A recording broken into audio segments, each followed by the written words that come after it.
class! Welcome back! Oh, ba't parang di kayo masaya? Paano kami magiging masaya, ma'am? 10 activities yung gagawin namin. Alam nyo, puro kayo reklamo. Konti pa nga lang yan eh. By the way, may bago tayong gagawin. Sabihin niyo sa akin kung ano yung New Year's resolution nyo. Mag-umpisa tayo kay Kyle. Ako po, ma'am? Sige, ako. Ako ba si Kyle? Ang New Year's resolution ko ay mas gagalingan ko pa sa school. Very good. Okay, next, Scarlett. Ang New Year's resolution ko ay ang magka-jowa. Last year ko pa wini-wish kaso hanggang ngayon wala pa rin akong jowa. Lu, paano ka magkaka-jowa? Lahat na lumalapit na lalaki sa'yo, nire-reject mo. Kala mo ang ganda-ganda niya. Kung ikaw magiging jowa ko, wag na lang. Mamatay na lang ako. Tama na yan. Samantha, ikaw na. Ang New Year's resolution ko ay wala. Dahil sobrang perfect ko, no? Feeling naman neto. Ako kaya yung pinakamabait at pinakamaganda dito, no? Ang pinakamasamang ugali. Anong sabi mo? Totoo naman eh. Dapat ang New Year's resolution mo, ang maligo ka. Puro ka make-up, ang asim-asim mo naman. Ganon? Ang New Year's resolution mo dapat ay ang mag-toothbrush ka. Dahil ang baho na hininga mo, lahat ng crush mo, nata-turn off sa'yo. Kumpara naman sa'yo, be. Itsurang pa lang, nata-turn off na sila. Walang iya ka? Manda ka sa akin pagkatapos nito. Ang New Year's resolution ko ay ang ibagsak kayong dalawa. Naku, taas na naman ang kuryente natin. Sino ba kasing aircon dyan? Si ate, buong araw nag-aircon. Wow kala mo din nakiki-aircon. Anay, kailangan ko na daw po magbayad ng tuition para makapag-exam ako. Ha? Bayarin na naman? Sige anak. Nay, due date na pala ng internet natin. Baka maputulan tayo. Oh, isa pa yan. Naku, sabay-sabay na. Oh, wala na pala naman to ref natin? Naku, kailangan na natin mag-grocery. Nay, nagpadala na daw si tatay. Hay, buti naman. Umulan pa, patay. Paano kaya pupunta sa remittance center neto? Ano ka ba, Nay? Nagpadala si tatay via GCash at may bonus credits pa. Wow, high-tech na pala anak. Paano yung mga bills natin? Pwede din yan sa GCash, Nay. Ayan, kaka-cellphone mo yan. Ay, mali. Kaka-GCash mo yan. Kaya magpadala na sa GCash dahil diretso sa GCash wallet mo ang remittances abroad. Hindi ka nalalabas ng bahay dahil hassle-free at 24/7 tong available. At wala tong transfer fee sa mga verified users. Just open your GCash app and go to your GCash wallet. Itap nyo lang yung cash in at go to global banks and partners. Hanapin mo lang kung saan remittance partner siya nagpadala. I-enter mo lang yung mga kailangan na details at makukuha mo na agad yung pera, o diba? Grabe anak, ang bilis na pala ngayon. O diba, Nay? Kaya mo? I-GCash mo! Iba na talaga ngayon, no? Nung panahon namin, ang layo pa ng pinupuntahan namin para makapagpadala. Hulaan ko, Nay, tumatawid pa kayo ng bundok at ilog, no? Nay, gusto ko daw makilala ng jowa ko. May jowa ka pala, anak? Oo naman, Nay. Sa ganda kong to. Ay, eto pala siya, Nay. Oh, kasama niya pala lolo niya. Ano lolo, Nay? Yan yung jowa ko. 75 years old na siya. Ha? Jowa mo yan? Malapit na mamatay yan eh. Grabe ka naman. Malakas pa ako. Oh, ayun na. Inuubo na. Nay, ano ka ba? Sa akin mapupunta lahat ng pera niya. Sige. So, yayaman na tayo? Oo, Nay. Yayaman na tayo. Sige. Pinapayagan ko na kayo magpakasal ng anak ko. Talaga? Salamat, Ano nangyayari sa'yo, babe? Mamamatay na ata ako, babe. Ha? Mamamatay? Di ko kaya mawala ka, babe. Babe! Bago ka mamatay, bigay mo muna sa akin yung password ng bangko mo. Tapos, di ba sa akin nakapangalan yung lupa nyo, tsaka yung mga sasakyan? Pati lahat ng pera mo, di ba sa akin? Sabi na pera lang apoy mo sa akin! Hindi. Joke lang yun. Maghiwalay na tayo! Wala ka makuha sa akin! Gold digger! Ang bobo mo naman, anak! Gusto ko lang yumaman New Year na! Magbabago na talaga ako! Hindi na ako magagalit! Mga anak, kain na tayo! Teka lang, asan yung kanin? Nay, huwag kang magagalit sa akin! Di pa lang nakapagsaing! Ano? Oh, kalma ka lang. Huwag kang magagalit. Sige anak, magsaing ka na. Sige po, Nay. Nay, naputol ko yung hanger mo. Oh, kumalma ka. Huwag ka papadala sa emotion mo. Okay lang yan, anak. Bili lang ako ng bago. Sige po, Nay.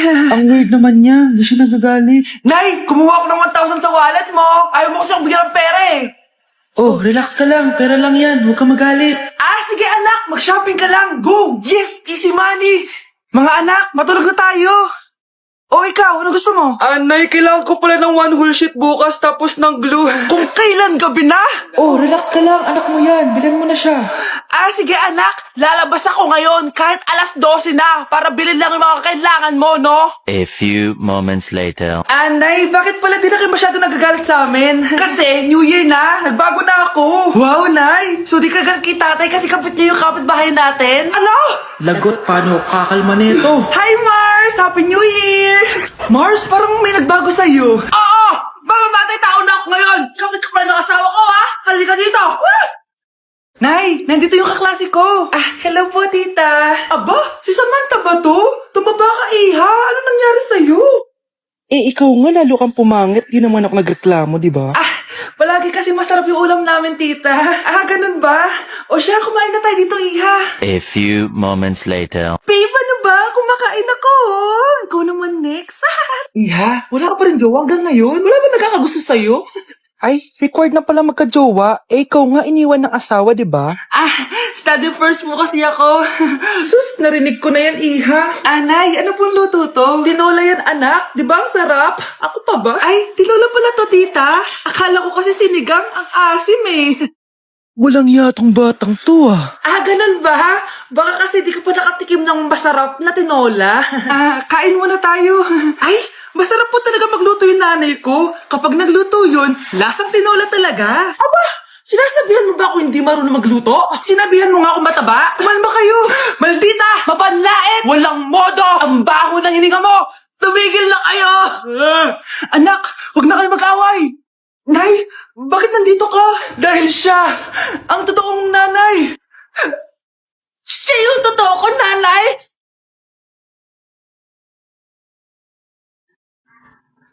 Sana din niya ako makita. Hi, Mare! Nahuli din kita. May nakakalimutan ka ata. Ano yung nakalimutan ko, Mars? Nakalimutan mong bayaran yung utang mo sa akin. Asan na? Wala pa akong pera eh. Babayaran mo o ipapakulong kita? Ayaw mo tumigil, Nay! Ipapabayad mo pa ba yung utang ko sa'yo? Hindi na, Mare. Huwag mo nang bayaran yun. Buti naman. Bigyan mo ako ng pera. Pera? Ito, sa'yo na yung wallet ko, Saan na ba si nanay? Ganda na relo mo, Akin na yan. Eto, Mare. Sa'yo na to, Nay, ano nangyayari sa'yo? Sa'yo na din yung mga kotse ko, tsaka yung bahay namin, Dami nito, Aalis na ako. Nay, gising! Ha? Ba't mo binigay lahat sa kanya? Walang yung babae yun! Anong gagawin natin, Nay? Huwag kang mag-alala, anak. May kapangyarihan ako. Superhero ka, Nay! Watch and learn ka, anak. Naloko din kita. Saan ka pupunta? Akin na yan! Ayoko!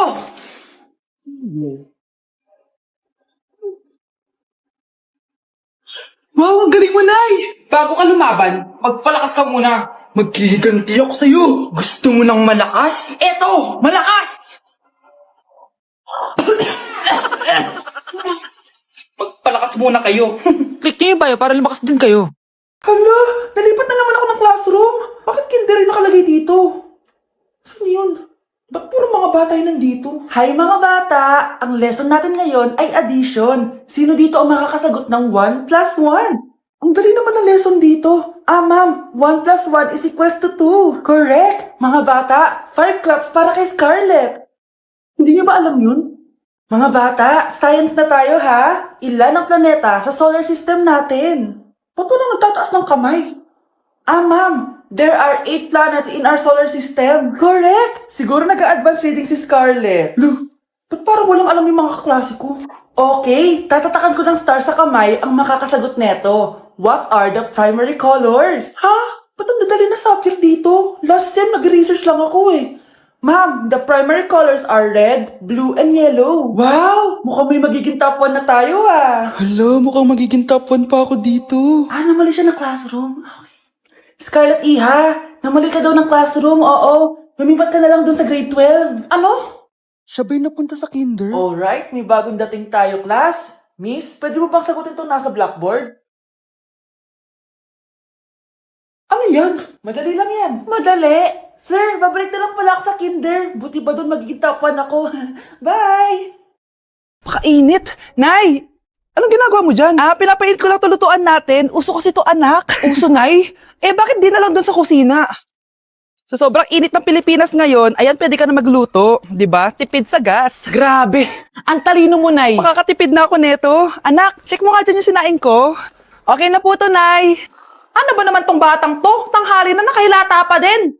Kala mo siya nagbabayad ng kuryente. A few moments later. Ako kainit. Sinagpatay ng electric fan. Ang init na nga sa Pilipinas, tapos papatay pa electric fan eh. Tay, ano yan? Ice coffee? Mainit na kape to, anak. Mainit na kape?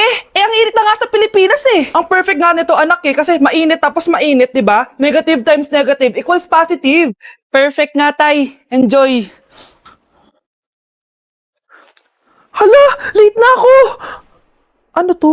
Sinuspindi na ang face-to-face classes sa ilang paaralan sa bansa dahil sa sobrang init. Yes, makakatulog pa ako ulit. Ay, sa wakas, makakaligo na rin ako.